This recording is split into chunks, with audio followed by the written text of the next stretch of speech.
ભાવનગરની નામાંકિત કંપનીમાં શોષણ થતું હોવાની વાત સાથે એસોસિએશન દ્વારા રજૂઆત કરવામાં આવી। ભાવનગર શહેરમાં રૂવાપરી માતાના મંદિર પાસે આવેલ સુમિટોમો કેમિકલ ઇન્ડિયા લિમિટેડ કંપનીમાં કામ કરતા 315 કાયમી સ્ટાફ, સુપરવાઇઝર અને વર્કર્સ કર્મચારી એમ બંને કેડરનું મેનેજમેન્ટ સાથે નક્કી થયેલા પગાર વધારાના કરારનો સમયગાળો અનુક્રમે ગત તારીખ 31/12/2024 અને 31/3/2025ના રોજ પૂર્ણ થયેલ છે। ત્યારે નવા પગાર વધારાના કરાર માટે 12 મહિનાનો સમયગાળો વીતી ગયો હોય, કર્મચારીઓના રોજિંદા જીવનમાં મોટા પ્રમાણમાં ફેરફાર થયા હોવા છતાં સામૂહિક સોદાબાજી પદ્ધતિનું ઉલ્લંઘન કરી કંપની મેનેજમેન્ટ દ્વારા આવી અસહ્ય મોંઘવારીમાં પણ પગાર વધારાના કરારનું પાલન ન થતા પગાર વધારો સમયસર ન મળવાથી કંપની દ્વારા લાવવામાં આવી રહેલી પગાર વધારાની નવી નીતિ કે જે કર્મચારીઓ માટે નુકસાન કરવા હોવાથી કર્મચારીઓ છેલ્લા 1 મહિનાથી ગાંધી ચિંધ્યા માર્ગે સ્વયંભૂ ઉપવાસ આંદોલન કરી કંપનીનું પ્રોડક્શન અટકાવ્યા વગર ભૂખ્યા પેટે કામ કરવા મજબૂર બન્યા છે। ત્યારે કંપનીમાં કર્મચારીઓ પોતાના સ્વાસ્થ્યના ભોગે ના છૂટકે કામ કરે છે, જેમાં કંપની પૂરતી સુરક્ષા આપવામાં આવે અને સારું વાતાવરણ આપવામાં આવે, જે બાબતે તદ્દન નિષ્ફળ નીવડી છે, જેના લીધે કર્મચારીઓ ઘણી ગંભીર પ્રકારની જીવલેણ બીમારીના ભોગ બને છે। તેનો પણ કર્મચારીઓ દ્વારા સખત વિરોધ દર્શાવ્યો છે।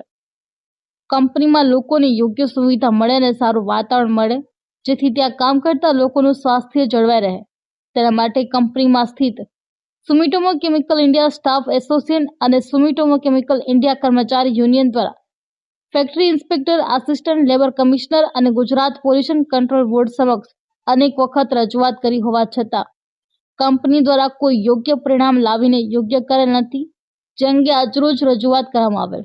કોઈ સકારાત્મક પરિણામ ન મળતા મોટી માત્રામાં કર્મચારીઓ દ્વારા ન છૂટકે તારીખ 15/12/2025 સોમવારને બપોરે 12:30 કલાકે કંપનીના મેઇન ગેટ પાસે મીડિયા સમક્ષ કંપની વિરુદ્ધ સૂત્રોચ્ચાર અને બેનર પ્રદર્શિત કરી પોતાનો રોષ વ્યક્ત કર્યો હતો અને સાથે પણ સ્પષ્ટ કર્યું હતું કે જો કંપની વહેલી તકે સામૂહિક સોદાબાજી કરી પ્રથા કે પ્રણાલી પ્રમાણે તેને યોગ્ય પગાર વધારો નહીં આપે અને સુરક્ષા નીતિનું પાલન નહીં કરે તો ગાંધી ચિંધ્યા માર્ગે આંદોલન વધુ ઉગ્ર બનાવશે, તેમ જણાવ્યું હતું। વિરેન્દ્રસિંહ જાડેજા છે। હું અહીંયા સુમિટોમો કેમિકલ ઇન્ડિયા લિમિટેડ કંપનીની અંદર સ્ટાફ એસોસિએશનનો પ્રેસિડન્ટ છું અને અમારું યુનિયન અહીંયા કાર્યરત છે છેલ્લે ઘણા વર્ષોથી। હાલ અમારી કંપનીની અંદર છેલ્લા 1 વર્ષથી કંપનીએ પગાર વધારો અમને આપેલ નથી, જેના અમે હકદાર છીએ અને મોંઘવારી પ્રમાણે સમયાંતરે જે કાંઈ પગાર વધારો મળવો જોઈએ એમાં કંપની આનાકાની કરે છે।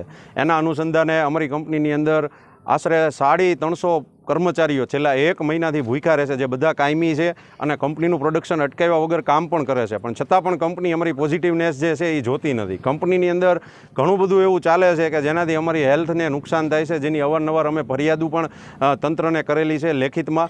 અને ખાસ વિશેષ તો જે પગાર વધારો છે એ એક એવી સિસ્ટમ છે કે સમયાંતરે ગવર્મેન્ટ હોય કે કોઈ સંસ્થા હોય, નિગમ હોય કે પ્રાઇવેટ ફેક્ટર હોય તો એને સમયાંતરે પગાર વધારો કરવો જોઈએ, પણ અમારી કંપની તેમાં આનાકાની કરી નવા બાના ધરે છે, અમારી કન્ડિશન નથી, આમ તેમ બધું કરે છે। પણ નફાના આંકડા જુઓ, ટર્નઓવરના આંકડા જુઓ અને કંપનીનો ગ્રોથ જુઓ, જે છેલ્લા 10 વર્ષની અંદર જે રેકોર્ડ બ્રેક છે। અને જ્યારે દેવાની વાત આવે ત્યારે કર્મચારીને એમ કહેશે કે અમારી પાસે આ કાંઈ છે નહીં, તમારું બર્ડન છે, અમે ખમી નહીં શકીએ, તો આ બધી ગેરવ્યાજબી વાતું છે। આના અનુસંધાને અમે 350 કર્મચારી પ્લસ અમારા પરિવારનો જે 4ની એવરેજ તમે માંડો તો 1200 જણાનો વિચાર કરવો જોઈએ કંપની। અને છેલ્લા ઘણા સમયથી આ કંપની કાર્યરત છે ભાવનગરની અંદર, 4 દહકા થઈ ગયા છે।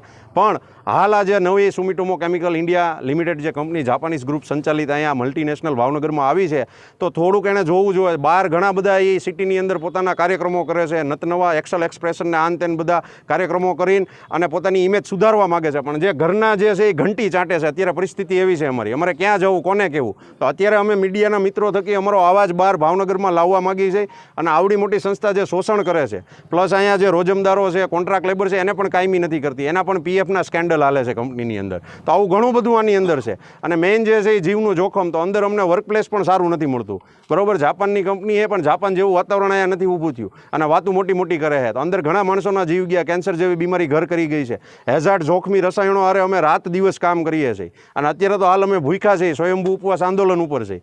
તો અમારી વ્યથા અમારે કોને કહેવી, એના માટે અમે અહીં ભેગા થયા છીએ અને અમારો વિરોધ જે છે એ સૂત્રોચ્ચાર થકી અને આવી રીતે અમે દર્શાવીએ છીએ, શાંતિપૂર્ણ વિરોધ પ્રદર્શન અમે કરીએ છીએ। આભાર।